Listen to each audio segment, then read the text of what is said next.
Le chapiteau que nous avons derrière nous peut contenir jusqu'à 1500 personnes qui vont pouvoir donc voir ce magnifique spectacle avec notamment des oies, des chèvres, des cochons, des chevaux, des poneys, des éléphants, des tigres, des chiens, des chats. Donc on a vraiment une batterie d'animaux impressionnante pour notre passage ici à Blois dans ce spectacle. Des Polonais, des Bulgares, des Roumains, des Moldaves, des Ukrainiens, des Tchèques, des Russes. Alors on est des fidèles de cette ville et cette ville nous accueille fidèlement également. C'est vraiment agréable de venir en terrain connu sur des grandes esplanades comme celle-ci. La direction, le personnel et les artistes du cirque vous souhaitent sous notre chapiteau un excellent divertissement. Allez, tous ensemble, il faut taper les mains très très fort au rythme de la musique.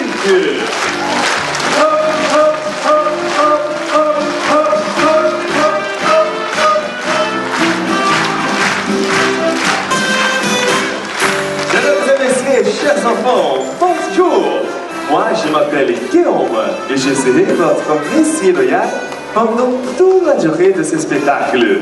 Tenez ce tout nouveau spectacle, le Festival international de cirque est spectaculaire.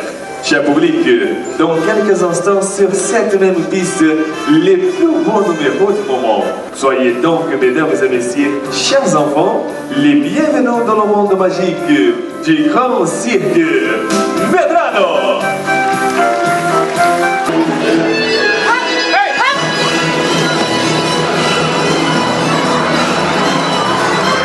Le cirque Medrano est un nom qui existe depuis plus de 100 ans.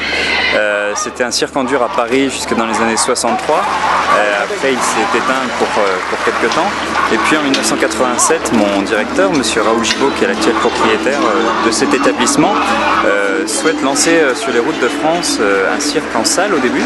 Et donc il avait besoin d'un nom, alors il a demandé à monsieur Medrano d'utiliser son nom, ce qu'il a gentiment accepté. Et c'est pour ça que depuis 28 ans, le cirque Medrano repart en tournée à travers toute la France, donc pendant quelques années en salle, et puis ensuite sous chapiteau, pour être devenu aujourd'hui le troisième cirque français, le troisième plus gros établissement français.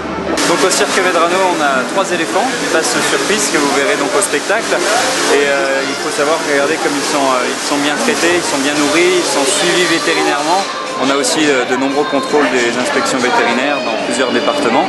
Et puis ils sont en bonne santé pour preuve qu'ils se reproduisent mieux dans les cirques que dans les zoos.